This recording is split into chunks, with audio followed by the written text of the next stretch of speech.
everybody, and welcome to a Bayou Bets Monday, October the 23rd, 2023. And look at me, I can talk again. It's always right with the world.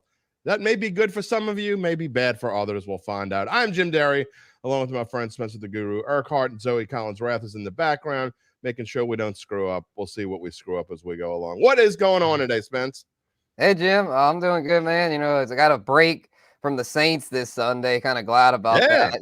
Just didn't have Saints did not lose on Sunday. Right. Yeah, didn't have to deal with the agony, the ups and downs with this team. So yeah, just good to just have the Red Zone channel on, and then just still dealing with ups and downs with fantasy football. Had a pretty good week, but with bye Mageddon, had some teams that didn't fare so well. Yeah, 6 teams on bye. I don't understand that because there's no one on a bye this week. So someone explain that to me. No, we got 6 teams on a bye in week 7 and none in week 8.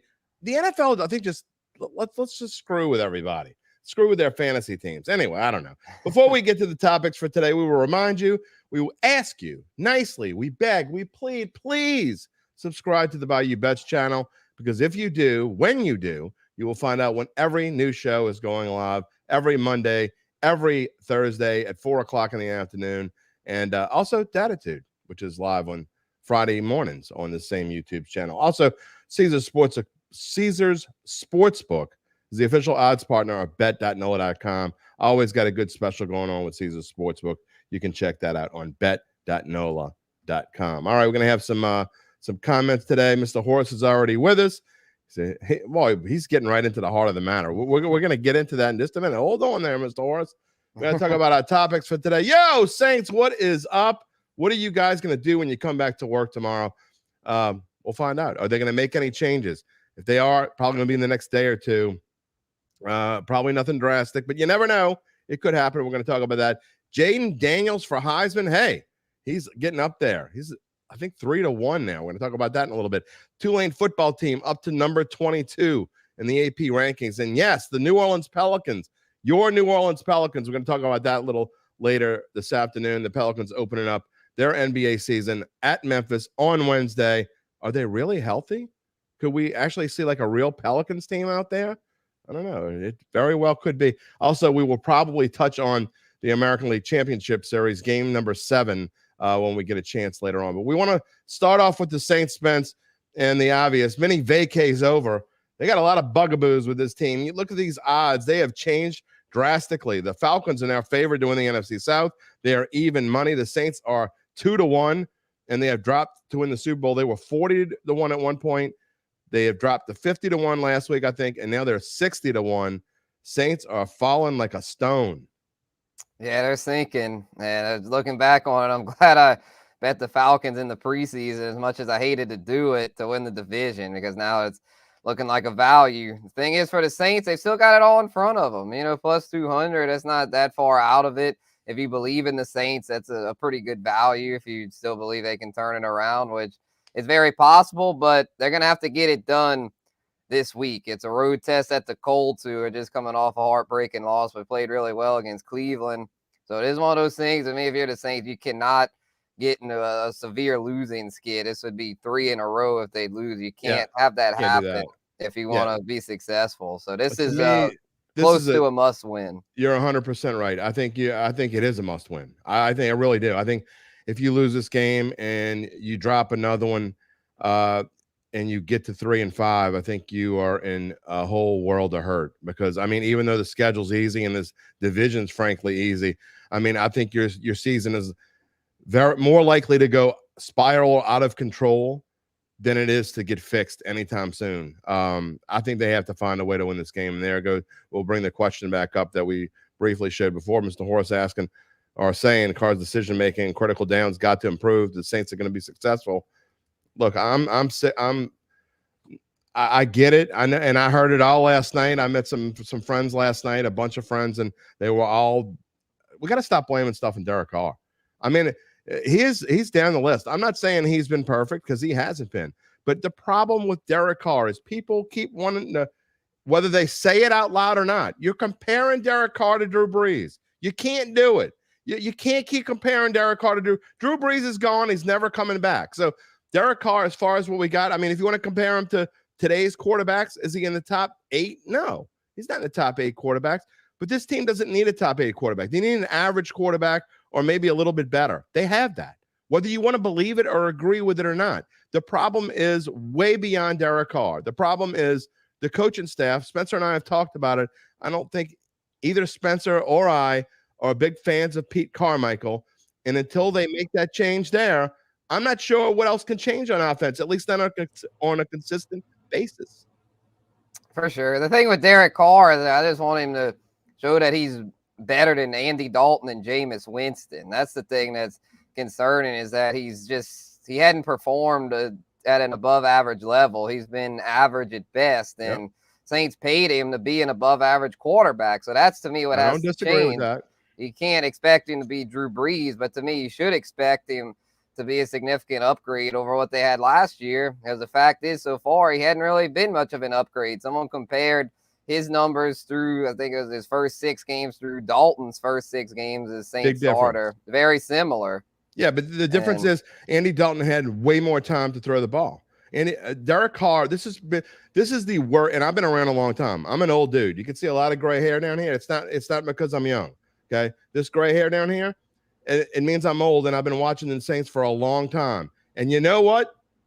This offensive line might be the worst I've ever seen. And I'm talking about 1 in 15 Saints. This is the worst offensive line I think I've ever seen. And, look, you want to say he's worse than Andy Dalton? That's up to you. But, look, Andy Dalton, we knew what we were getting. Andy Dalton is a loser. And so you want to just keep going and saying – wherever you want to go with it, Andy Dalton's going to be a loser no matter who's coaching him. He's not going to be a winner in Carolina. He wasn't really a winner in Cincinnati. He wasn't a winner in Dallas. He hasn't been a winner anywhere. Doesn't do anything. He wasn't a winner in Chicago either. That's what he is, 100%. He's a backup quarterback. So, anyway, we can talk about Derek Carr if you want, but I'd rather talk about what's wrong with, last week, you talk about Thursday night, and what worries me, Spencer, is you had a hobbled Trevor Lawrence, and they score 31 points on this supposedly number 4 defense. I mean, is it the defense is just too tired, or maybe they aren't as good as we gave them credit for?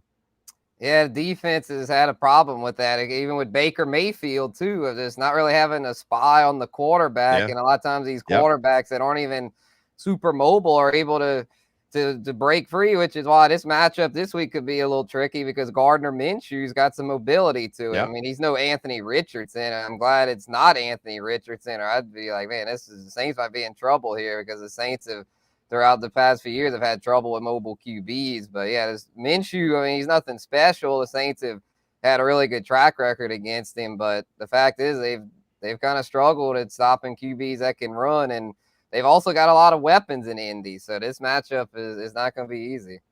UBN's looking forward to the Niners game tonight. Well, we may touch on that a little bit, but we're going to have a ton of time to talk about Niners-Vikings. We'll try to throw it in if we can. Ronald is saying that Carr's not better than Winston. Look, I don't want to get into the Carr-Winston debate. I don't know whether I never saw enough of Winston to know whether that's true or not. I'd say that's probably not true, but we don't know. I mean, I want to see Carr have a game where he has time to throw the football. If I have that, then maybe we can make a decision or an opinion. But I can't give a solid opinion one way or the other. I mean, no one can throw. Drew Brees would be on his butt, too, with this offensive line. He'd have been retired a long time ago. Charles Broom says, how much can a team change its playbook during the season? You know what? You want to change the playbook? I think you need to change the play caller.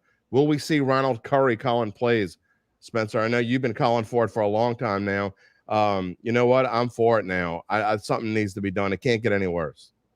Right. I think the thing is, though, they showed enough at the end against the Jags where they're probably not going to make the switch. But I've been consistent on saying they should, so I'm going to stand by that. Maybe they'll make the surprise announcement tomorrow. But from Dennis Allen's track record, though, he hates change. So I highly doubt he'll make the change. I think he's just content to go down with the ship.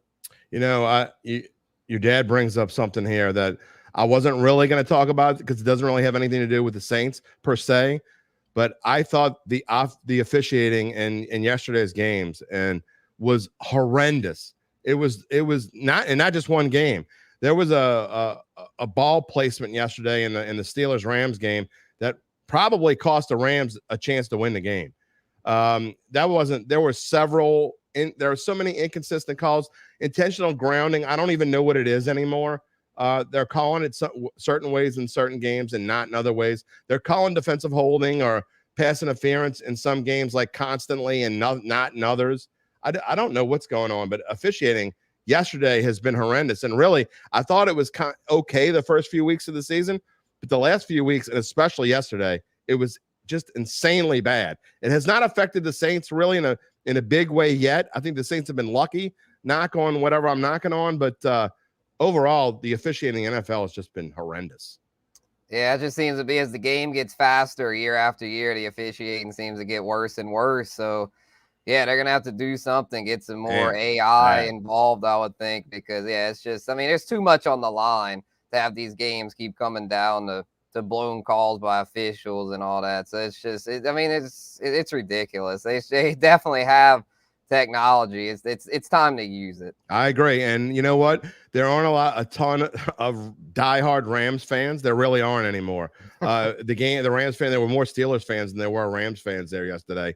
I believe it. And that game, and I know a lot of people didn't see it because it wasn't on locally. So if you don't have the ticket, you didn't see it. But that spot at the end where there was a quarterback sneak that he didn't get to the line. There's no way he even got back to the line of scrimmage, and they gave him almost a full yard in a first down. Then they reviewed it and said they couldn't overturn it.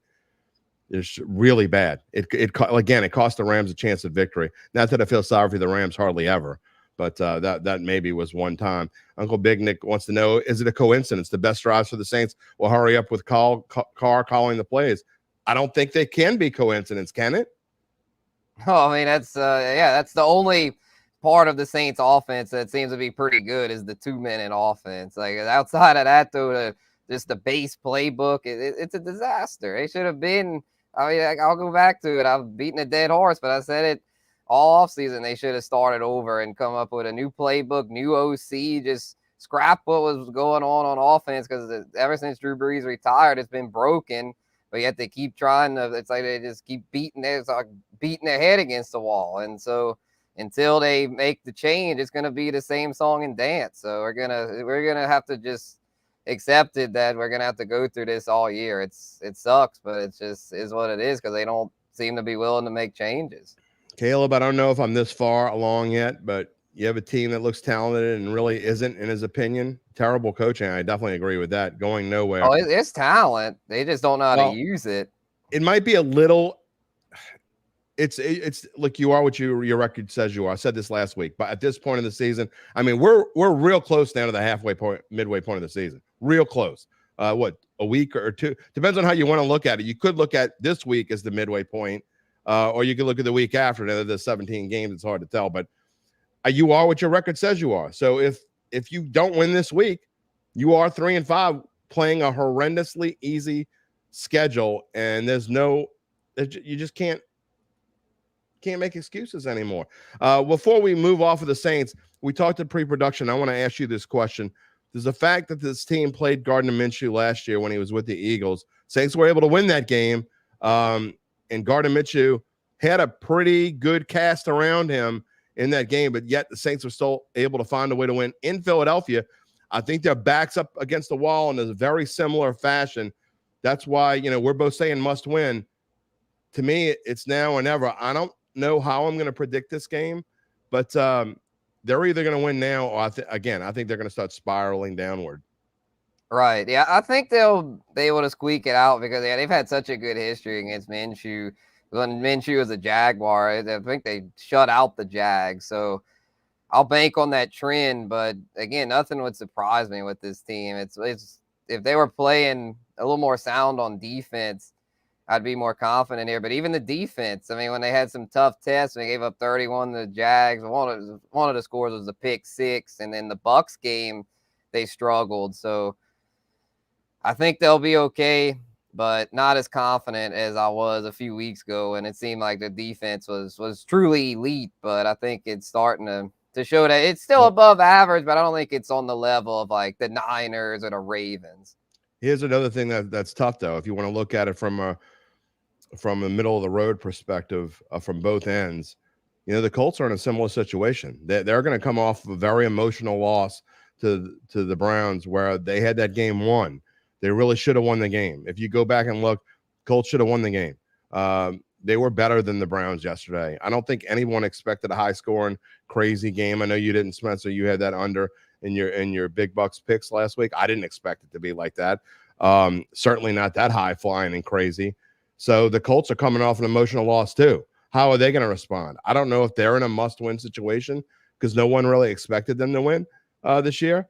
But if they want to if they're in a crappy division too, so they're kind of in a similar situation. So that's one thing. That's one thing you can look at.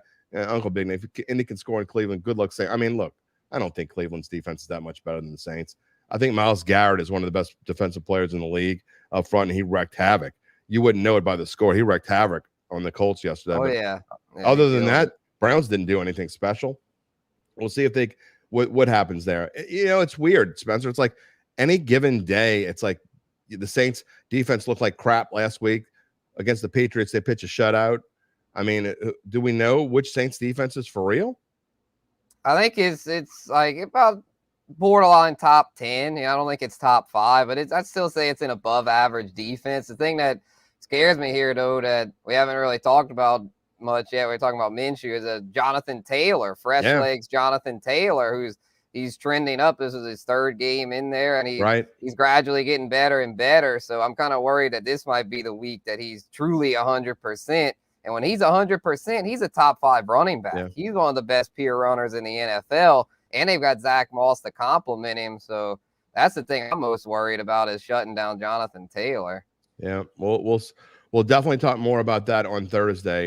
We've got to move on today. We've got plenty of topics still left to talk about, including the Pelicans about to start their season. But I want to move on to LSU and Jayden Daniels Heisman odds. I didn't put them on the screen here, but Daniels is now 3-1 because the reason why is everything's kind of hinging on this LSU-Alabama game, Spencer. It's hard to believe, but really, if LSU wins this game against Bama, they're in the catbird seat to go to the SEC championship game. They really are. Ole Miss still has to play Georgia, and I think they've got to play someone else that's really tough in the SEC. I can't remember who it is. I know they play A&M still, I think, but so Ole Miss is probably going to lose another game. But LSU, I got to say, whoever wins this LSU-Alabama game obviously is the favorite to go to the SEC championship game.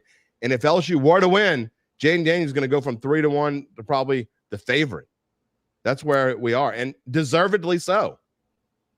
Yeah, for sure. I mean, I'm a little skeptical, having to go to Alabama. Alabama's defense really good, or undefeated in SEC play, have shaken off a lot of the doubters. So, I mean, Jayden, he's been great, but this will be by far his toughest test. So I'm a little concerned that he might struggle here. But yeah, if he gets it done and they get another win against Alabama, this would be 2 in a row for Jayden and Brian Kelly. Well, then, yeah, he would definitely be the favorite, and rightfully so. It cracks me up that there haven't been as many lately. They finally crawled back into the swampy canals that they deserve to crawl into, whatever hole they want to climb into. But the people that said Garrett Nussmeier should be the quarterback over Jayden Daniels, it's hard to believe that if you just went back like 5-6 weeks ago, you could find him easily. And now they're pretty quiet now. I haven't heard. It's hard to chirp from a swamp, I guess. But Jayden Daniels proven that he's not only the best quarterback for this team, but one of the top 2 or 3 quarterbacks in the country. For sure. Yeah, I think he's going to be, I mean, he might end up being a first-round pick. I mean, probably second round, though, because, a little bit of a project. But, I mean, he can run, and he's improved a lot as a passer. So, yeah, he's definitely got NFL potential. This QB class, I was looking at the potential 2024 draft. There's so many options, especially if both Caleb Williams and Drake May declare, and then Quinn Ewers potentially. Yeah, there's a lot. Pretty good. Jayden will be in that mix. I mean, he's legit. He doesn't have as strong a legs as Jalen Hurts, I don't think. But to me, if I had to pick somebody that he sort of reminds me of, I think it's Jalen Hurts. Jalen Hurts, as many yards as he has, Spence, running the football, that's not really wants to do. He wants to throw the ball first. And obviously with the receivers that he has, well, no wonder why he wants to throw the ball first. But I think it's kind of the same things with Jayden Daniels. what I love about him is he doesn't necessarily look to run the football, but sometimes it's just there. Yeah, I think Jalen Hurts was a second round pick too. Yeah, Look how he's exactly. turned out. Yeah, that turned out okay. Yeah, for sure. So yeah, no, Jayden's got a bright future. And as far as this season, I definitely think he'll put up a tough fight against Bama. I definitely don't see him going to Tuscaloosa and getting embarrassed. Not sure they'll be able to pull it off. We got a couple.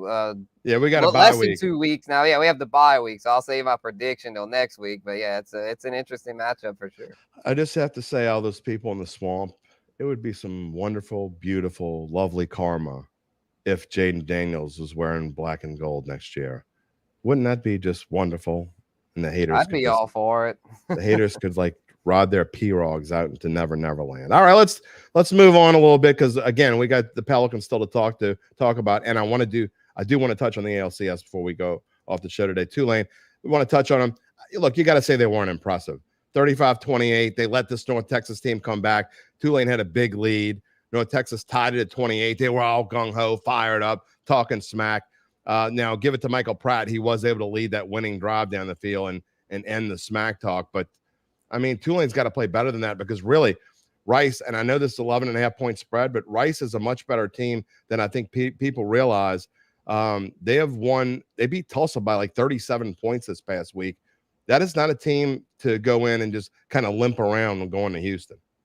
Yeah, I was disappointed in Tulane this week. I thought they could cover the spread. It was like 20, but I didn't think North Texas was that good. But they have some talent on offense, so especially their passing game. I mean, they've been pretty consistent. I thought Tulane's defense would be able to shut them down, though. So, yeah, it's just one of those things. I still think Tulane's in the catbird seat because it's just the group of five, not very impressive. I know Air Force is undefeated, but let's be real. They're not going undefeated. So Tulane probably still in position. I don't know, man. They got a pretty easy schedule. Well, I mean, they still got Colorado State, who's okay. And UNLV, who's better than they normally are. I think they only have one loss. And Boise State, who's kind of down this year, but still a decent team. So Tulane, they're going to have to keep their foot on the gas. And maybe this was good that they had a little slip up this week, because going to Rice, that could be tricky. So hopefully they'll be sharp for that one. UBN thinks it's gumbo weather. What goes in gumbo? Owls? Do we put owls in gumbo? Do we put, I don't know. No, I know he's talking about rice. I get it. Ha ha. Funny. All right, we'll see what happens. We're going to have more prediction on that. What I do find interesting, for the second straight week, Spencer, Tulane held an opponent to under 100 yards rushing. They had Memphis at 45 yards rushing. North Texas couldn't run the ball either, 83 yards, even though you see similar stats there. If you can't run the ball at all, you're going to have a really hard time beating Tulane. Their run defense is so good.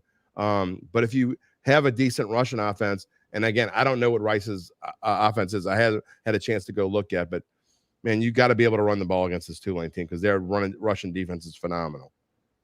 Yeah, for sure. And that's what's keeping them afloat here, because they had their pass defense not 343, not good. Yeah, that's what I'm saying. Yeah, but the North Texas is more of a throwing team, though.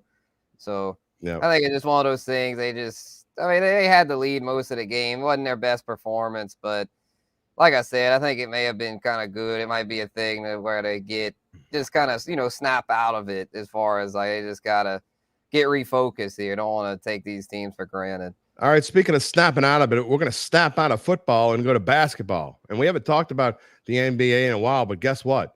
Pelicans, they are ready to get going on Wednesday. Spence, it's been a while since we really talked about the Pels on the show, at least you and I.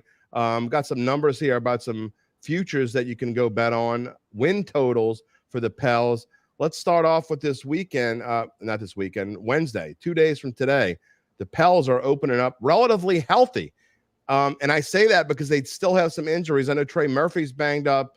I believe Nazi's banged up. So they're without a couple of guys. Trey is obviously the one you're most worried about. He'll be back, I think, in 2 or 3 weeks. I believe he's going to be back, if I look correctly. But it shouldn't be out too long. This first stretch of games, you got Memphis on the road, then you come back and you play the Knicks at home, and then you play Golden State at home, I think a week from Wednesday or somewhere along those lines. This is an interesting stretch of games, Spence. If the Pels can start off 2-1 with this lineup, how long is it going to take them to get everything together and start feeling like, hey, we're really teammates? Yeah, I mean, haven't played a whole lot together, but I mean, the starting five should be healthy to start. And then, yeah, I feel like it's very important for them to get off to a good start because, as we all know, they're very injury prone. So probably have someone go down after about the first 2 weeks, if I had to guess. So, yeah, I got to start off, get out the gate strong. And, yeah, I think they're in good position to open up against Memphis because Memphis will be without Ja Moran, who's suspended. Yeah, And Steven Adams, their starting center, is out for the season. I believe he had to undergo knee surgery yesterday. So Memphis could be a little vulnerable. That division, Pels division, is pretty wide open. Sure. I mean, Luka Doncic can't do it all himself. I know they got Kyrie back there, but Dallas was a train wreck last year down the stretch, even more so than the Pels. And then the Rockets are still rebuilding, and the Spurs, I know they got Victor Wembanyama, but I mean, they probably won't, be a contender this year per se. So yeah, I think the Pels have a chance to win the division if they can somehow stay healthy. That division's very wide open. And how do you know I'm getting even like super? I'm going from old to super old. Like I proofread this graphic like 3 times and I still spelled relatively wrong. That's okay. It happens. El Ray is saying you got to knock on wood every time you say healthy and Pels in the same sentence. There's no doubt about that. I mean, we've seen Zion being there, till January. We're thinking everything's okay. Brandon Ingram started off. He missed 14 games of the season. They played together 8 games, and then everything kind of fell apart. You got to have a Zion. You got to have him play for this team to have any chance to do anything. It's got to play 60 or 70 games. Yeah, for sure. Yeah, hopefully at least 60, 70. 70 might be asking a little much. Yes, I'll say for Zion standard. Yeah, let's just hope for 60. Yeah, let's 60. You got to go to. You got a point. Let's start off slow. 60 would be good. It wouldn't help win him the MVP. And do you see any values on this board? I know you were talking about you like the over win total 43.5. You willing to lay the minus 130 to bet that? Is the question. I think so. I mean, I think it's probably the best value though would be to make the playoffs. Does that count? I don't think that counts. It does not count the play-in. It does not count the play-in. Okay. Well, the play-in so wonky to where. I think I'd probably still take the win total. I think they could win about 45. Because with Zion, if Zion plays 60, they'll definitely go over 500 and those 60. And then as long as they about break even in the games that he misses, then that'll put him in the mid to upper 40s. I'm going to say that I'm going to give you a value bet. And because remember last year when we came into this year, we talked about this pre-production as well. Everyone seemed to be all over the Pelicans. It was like, that surprise team that's not really a surprise, like the Lions in the NFL this year. It was everyone's quote unquote surprise pick, which it can't be a surprise pick if everyone's on it, kind of like the Dolphins. It was the same way the Lions and the Dolphins were kind of what going into the season. Dolphins have proven to be that team. The Lions, we don't know yet. They got shellacked yesterday. But in the NBA, it was kind of that way with the Pelicans going into last year. I like a team that's the next year after, that kind of disappoints. So I really think this could be the Pelicans' year. I have a really good feeling about that. And saying that, I like 20-1 Willie Green Coach of the Year. I'm not saying go put a mortgage payment on or anything, but I think there's good value there because if the Pelicans were to win 48, 49 games, get themselves to like a 4 or 5 seed, and people are talking about the Pels again, and Zion's semi-healthy, and Brandon Ingram plays 65 or 70 games, and the core of this team stays together, which, look, we know that's up there. We don't know if it's going to happen or not. I just think that Willie Green as Coach of the Year at 20-1 could prove a really good value. Because all the talk they had on him year before last, this is the year that he could lead into that. Yeah, this is a good post-hype opportunity to get the Pels numbers and Willie Green. You have to go look at the Pels props here before the season starts because, there's probably some values across the board there. And, Willie Green, really good young coach. Glad they've stuck with him. At the NBA, it seems like these teams, they go through coaches. Like, it's just, every year some of these teams have a new coach, it seems like. Where I'm glad the Pels are sticking with Willie. I think he's got a great mindset, and if this team can stay healthy, they're going places. I'd much rather bet that than bet the conference 25-1 because, look, let's face it.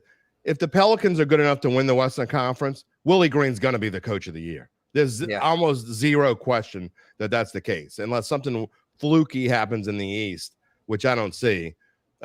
If they win so I'd much rather have Willie Green at 20-1 because they don't have to win the conference for him to win Coach of the Year. And again, if they're good enough to win the conference, he's going to win Coach of the Year. We'll see how it goes. But I also like the over. If I had to bet it, I think even at -130, I think it's a good value. You're just talking about 3 games over 500 to get to that 44th win.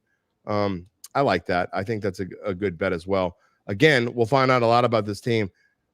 They need a fast start. Before we move on, Spence, I think the biggest thing for the Pels is they've got to have a fast start. They've had some seasons where they really stunk in the early part of the season, and you just can't catch up when you stink like that early on. Mm-hmm. I think it was last year though. They kind of peaked too soon. Yeah. They got peaked around the holidays, and then kind of just collapsed from there. Zion got before hurt. That they were 3-21. Yeah, no, you definitely don't want to start off bad like that. You just want to. I feel like to start. I think you want to start off strong. Say like the first 10, you want to be above 500. And then again, you just kind of like with Zion, kind of just don't do too much when it comes to that midpoint. Just kind of if you're in a good position, give him a game off every. But I don't mind giving him a game off. But I just don't want to do what the Warriors do and he's going to be off this game or that. They're like we have a back-to-back, so the Pelicans don't play their whole team. I mean, pick a game that give him off, but you can't do it with everybody. So yeah, he falls under the new star player policy, so he's going to be one that they won't be able to rest in in certain spots because the league, especially in those, I believe it's primetime nationally televised games, they have that. I'm not exactly sure how it works, but it's something to where it's like you can't just always sit guys in those spots. They're starting to crack down on that.